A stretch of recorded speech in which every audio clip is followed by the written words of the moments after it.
ada beberapa perkembangan daripada mula DNB ni wujud sampailah ke sebelum ini, termasuklah membuka tawaran pemilikan equity sehingga 70% kepada syarikat-syarikat telco. Maknanya DNB ni mula-mulanya kerajaan MOF punya, tetapi kemudian dibuka tawaran 70% kepada telco-telco supaya bukan menjadi entiti kerajaan 100% tetapi juga mendapat pembabitan telco.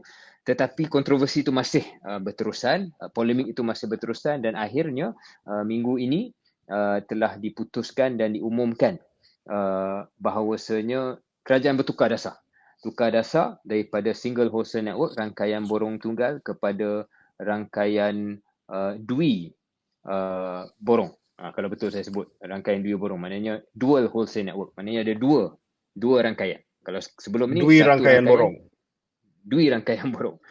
Sebelum Yep. ini satu rangkaian yang kontrol semua highway lah. Biasanya analogi yang dikatakan tentang 5G ni, kita pun tak nak terlalu technical, basically macam highway diwujudkan, semuanya dimiliki 4 lorong, contoh 4-5 lorong dimiliki oleh DNB, dan telco-telco akan kononnya bayar untuk akses kepada highway yang satu itu. Sekarang ini akan ada dua highway dan dual wholesale network. Belum lagi diberi sebarang perincian bagaimana network kedua tu, rangkaian kedua tu siapa punya, siapa yang akan memiliki, dan adakah telco akan juga memiliki kedua-dua rangkaian. Apakah pecahan pemilikan itu? Semua ini membawa kepada implikasi, tapi sebelum saya terlalu panjang dalam hal ini, saya serah balik pada KJ. Cuma yang untuk permulaan perbincangan ini adalah pertukaran dasar yang bagi saya amat besar dan amat signifikan, dan mengundang pelbagai persoalan.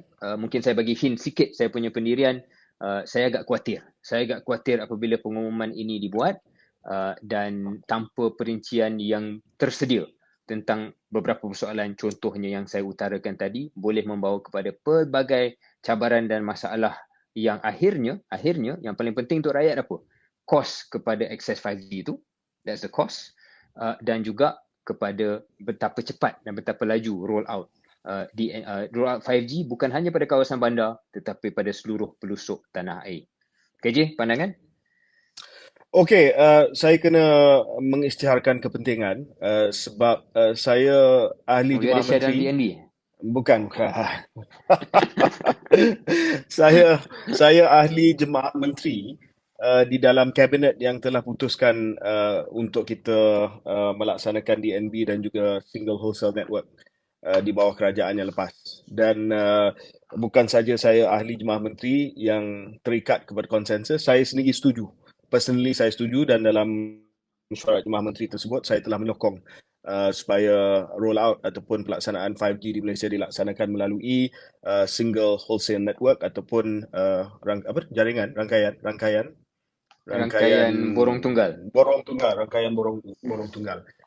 Dan saya berpendapat SWN, Single Wholesale Network, adalah model yang terbaik. Walaupun ya, saya tahulah hujah di mana negara-negara lain tidak melaksanakan Single Wholesale Network dan sebagainya, sebab pengalaman kita di Malaysia di mana kita melihat bagaimana pengguna mobile di Malaysia membayar kadar yang antara yang tertinggi di Asia Tenggara, kecuali Singapura, mempunyai kualiti yang sangat-sangat rendah, dan pada masa yang sama harga yang tinggi yang dibayar oleh pengguna dan margin yang tinggi ini telah menyebabkan dividen yang sangat besar untuk MNO ataupun Mobile Network Operator Telco di Malaysia, yang agak luar biasa berbanding dengan negara-negara lain di Asia Tenggara. Jadi itu pengalaman kita selama ni, pengalaman 4G kita dan sebagainya.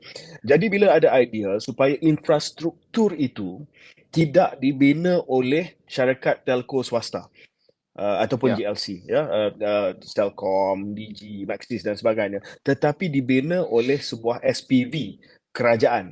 Maknanya infrastruktur highway untuk 5G ni dibina oleh kerajaan, dan telco hanya perlu beli dia punya laluan saja. Ya, dia tak perlu beli spektrum, dia tak perlu beli, dan dia tak perlu meletakkan infrastruktur sendiri. Dia perlu hanya beli dia punya dia punya laluan itu daripada kerajaan dengan mudah. Bahasa yang mudah, itulah single wholesale network. Dan apa dia punya kelebihan? Kelebihan ini pelaksanaan yang lebih cepat. Sebab kita tak perlu tunggu untuk commercial decision ataupun kepentingan komersial sebelum sebuah syarikat itu kata okey saya nak melabur. Kerajaan akan buat melalui DNB dan akhirnya kita akan dapat kos yang lebih rendah sebab kita ada economies of scale. Satu entity buat semua, kos akan menurun. Itu dalam ekonomi kita panggil economies of scale. Jadi dijanjikan bahawa dia akan turun sehingga 13 sen per GB, per gigabyte, ya. Berbanding dengan kalau dibuat oleh swasta, ada dual wholesale network dan sebagainya, mungkin lebih daripada 20 sen. Dan ada pelaksanaan 4G dulu sampai 50 sen per GB. Jadi kita melihat bahawa di situ ada cost saving untuk pengguna sebab ini semua pass on kepada consumer nanti. Dan syarikat telco dia tak perlu nak beli spektrum itu daripada MCMC. Maknanya kalau dia beli spektrum itu daripada MCMC, sudah pasti dia akan pass cost itu kepada pengguna. So bagi saya MNO selepas ini dalam 5G, dia hanya perlu fokus kepada perkhidmatan dan juga produk. Dia tak perlu risau tentang infrastruktur. Dia betul-betul nak kalau dia nak dapat pelanggan ataupun dia nak kekalkan pelanggan, dia fokus kepada service level dia dan dia fokus kepada produk yang dia nak roll out untuk 5G. Jadi bagi saya it was very convincing, ya. Satu model yang sangat-sangat munasabah dan rasional, dan untuk pengalaman Malaysia di mana kita telah mengadakan pengalaman di mana kos tinggi, kualiti rendah selama ni oleh telco, it makes sense. Dan bila kita cakap soal DNB, ada juga yang kata, oh DNB is the next 1MDB. I mean, it's just crazy. First of all, even today, DNB is already financially sustainable. Dia tak perlukan, selain daripada pelaburan asal, dia tak perlukan pelaburan berterusan daripada kerajaan. Dia bankable dengan 8% internal rate of return. Dia tak perlu pun dapat government guarantee macam 1MDB. Ya, ada government guarantee, tak ada government, tak ada GG, tak ada government guarantee. Dan kalau kita ikut 8% internal rate of return ataupun pulangan, kadar pulangan untuk DNB, that thing's going to be worth about 20 billion ringgit after the 10-year license period for the government.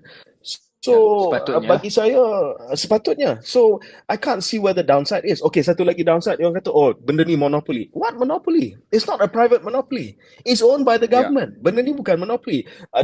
Saya tengok selepas pengumuman daripada Menteri Fahmi Fadzil, spin daripada Citro ataupun daripada Statcom kerajaan, seolah-olah kerajaan berjaya pecahkan satu lagi monopoli. Ini bukan monopoli swasta yang kutip rem. Ini adalah kerajaan yang buat infrastruktur. Kalau dibenarkan syarikat swasta untuk buat dual wholesale network, dua rangkaian borong, itu duopoly. Sebab hanya dua saja yang buat network. Sekarang ni at least ada lebih daripada dua telco. Kalau dua saja dua rangkaian borong 5G, that's a duopoly. But this is not a duopoly because government dia tak ambil rent dan dia jual kepada telco dengan kadar yang lebih murah. Dan kalau nak dikatakan bahawa government inefficient, saya cek dalam 18 bulan DNB telah berjaya untuk meletakkan infrastruktur 5G ke 50% daripada kawasan sasaran. I know I'm sounding like a DNB apologist, but I've seen the numbers. Dan saya menteri yang dalam jemaah menteri yang telah setuju dengan single wholesale network. Jadi bagi saya keputusan ini tidak membatalkan single wholesale network. To be fair to the government, single wholesale network masih lagi kekal sehingga akhir tahun ini, di mana 80% daripada kawasan yang ada penduduk dapat liputan 5G. Selepas itu barulah dia buka kepada satu lagi rangkaian borong. But to me, it doesn't make sense. Sebab keputusan ini neither here nor there. Kalau dah sampai 80%, siapa nak buat network lagi satu? Sebab nak buat network lagi satu akan menelan perbelanjaan yang besar. Telco mana yang nak belanjakan, sedangkan DNB dah kecuali buat KJ 80%. Kecuali mereka tidak mahu menggunakan DNB.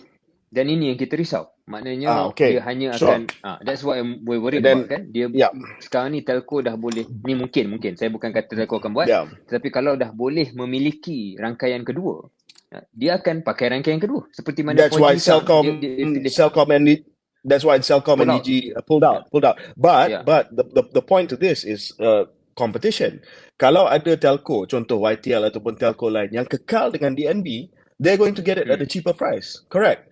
So if they can deliver Sure. at a cheaper price, then they will definitely undercut. Dia akan jual dengan kadar yang lebih murah daripada syarikat telco yang nak buat sendiri. That's the logic to me lah.